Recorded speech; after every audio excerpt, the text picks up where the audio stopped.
시청자 여러분 안녕하십니까? 빅5 소식을 전해드리겠습니다. 첫 번째 소식입니다. 킹카운티 경찰국 형사가 모터사이클을 단속한다며 권총을 꺼내 겨누고 신분증을 요구했다가 큰 비난을 받고 직권 남용 혐의로 정직당했습니다. 31살의 알렉스 란델은 2주 전 모터사이클을 운전하다가 쇼어라인 145스트리트 사거리와 오가에서 과속을 했다며 권총을 꺼내 들고 위협한 한 남성으로부터 신분증 요구를 강요당했습니다. 란델이 무슨 일이라고 묻자 그 남성은 부주의 운전을 했으니 면허증을 달라고 하며 만약 면허증을 주지 않으면 오토바이를 부수겠다고 위협했습니다. 그리곤 강제로 란델의 주머니에서 지갑을 꺼내 신분증을 확인했습니다. 그 남성은 자신이 킹카운티 경찰이라고 말했으나 자신의 경찰 배지나 이름도 알려주지 않았습니다. 이 같은 장면은 알렉스 란델의 모터사이클 헬멧에 장착되어 있는 고프로 카메라에 찍혔습니다. 란델은 이 사건의 동영상을 유튜브에 올려 많은 비난이 일었습니다. 어제 당시의 형사는 53살 리처드 로이로 당시 사복을 입고 있었으며 비상등을 켠 경찰 마크가 없는 차를 타고 있었던 것으로 드러났습니다. 그는 우든빌 경찰서 형사로 19년 근무자였습니다. 이 비디오가 언론에 공개된 후 킹카운티 찬 우르쿼트 경찰국장은 경찰이 경범인 교통단속에 권총을 꺼낸 것은 킹카운티 경찰 방침뿐만 아니라 연방법에도 위반되는 행위라고 사과했습니다. 또 리처드 로이 형사를 지난 8월 29일부로 유급 정지시켰으며 직권 남용 혐의로 조사할 것을 지시했습니다. 초강력 허리케인 하비가 강타한 텍사스주에서 물에 떠다니는 붉은색 덩어리의 정체가 충격을 주고 있습니다.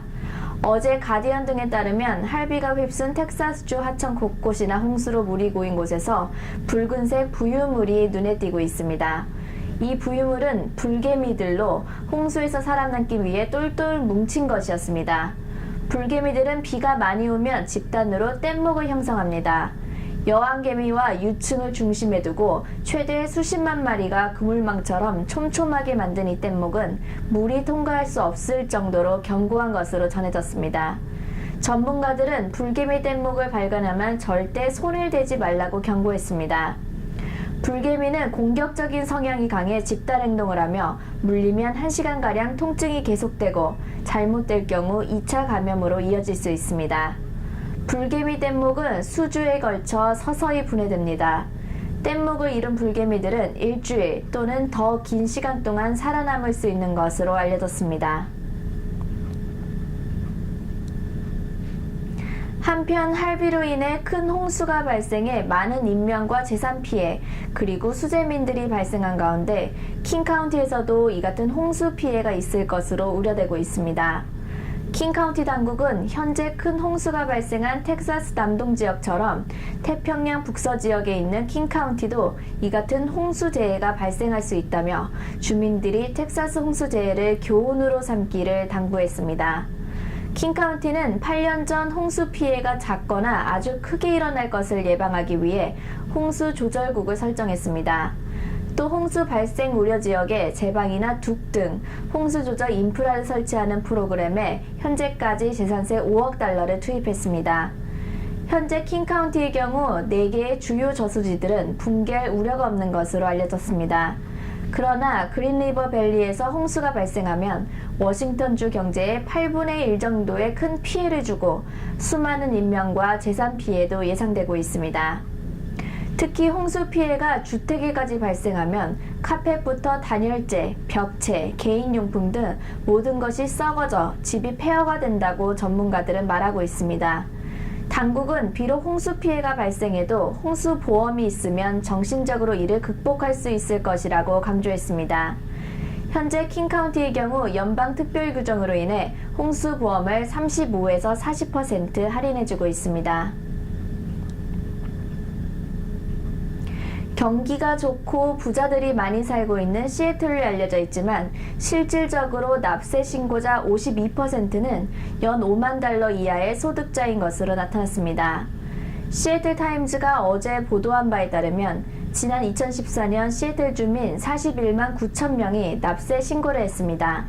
이 중 51%인 21만 4천 명이 조정 후 총 소득이 5만 달러 이하라고 신고했습니다. 또 이 중 반 이상이 불과 2만 5천 달러 이하 소득으로 살고 있는 것으로 분석되었습니다. 세금 보고의 5만 달러 이하를 분석한 결과 대다수가 개인 소득 신고였으며 이들은 18만 7천 명이었습니다. 이것은 혼자 사는 시애틀 싱글 인구의 3분의 2 이상이었습니다. 즉 많은 시애틀 주민들이 시애틀의 비싼 생계로 인해 고생하고 있는 것으로 분석되었습니다. 시애틀시 의회는 결국 워싱턴주에서 유일하게 부자들에게만 부과하는 개인소득세 인컴택스안을 지난 7월 10일 통과시켰습니다. 인컴택스는 개인소득 연 25만 달러 이상, 부부가 연 50만 달러 이상 소득자에 대해 2.25%의 소득세를 부과합니다. 시의회는 이 같은 고소득자 인컴택스로 연간 1억 4천만 달러 조세 수입을 올릴 것으로 보고 있으며 이 수입으로 재산세를 낮추고 공공서비스와 대중교통수단, 주택 문제 등에 사용할 예정입니다. 오는 9월 4일 노동절 연휴를 맞아 이번 주말부터 워싱턴주 주요 도로들의 심한 교통체증이 예상되는 가운데 특히 I-90 하이웨이가 심할 것으로 예상됩니다. 워싱턴주 교통국은 I-90 하이웨이의 여러 도로 공사가 제때 끝나지 않아 이번 주말부터 교통체증이 심해질 것이라고 경고했습니다. 특히 놀스밴드와 스노컬미 서밋 사이에 도로 공사가 있어 교통체증이 가장 심할 것이라고 강조했습니다. 현재 I-90 하이웨이의 경우 서쪽 방향 도로에서는 브릿지대 공사를 하고 있고 동쪽 방향 도로에서는 콘크리트 패널 수리 공사를 하고 있습니다. 이로 인해 노동절 전이나 노동절인 9월 4일까지도 차선이 폐쇄되고 공사가 진행됩니다. 이에 따라 교통국은 운전자들은 금요일인 9월 1일 I-90 프리웨이 동쪽 방향으로 운전하는 운전자들은 교통체증이 발생하는 낮 12시부터 오후 8시까지를 피해 아침에 일찍 떠나거나 저녁 늦게 출발할 것을 당부했습니다. 그러나 반대로 노동절인 월요일에는 다시 돌아오는 차량으로 교통체증이 서쪽 방향 도로에서 오전 9시부터 오후 6시까지 일어날 것으로 예상됩니다. 워싱턴주 교통국은 붐비는 I-90 프리웨이 대신 US 12 도로를 이용하는 것을 추천했습니다.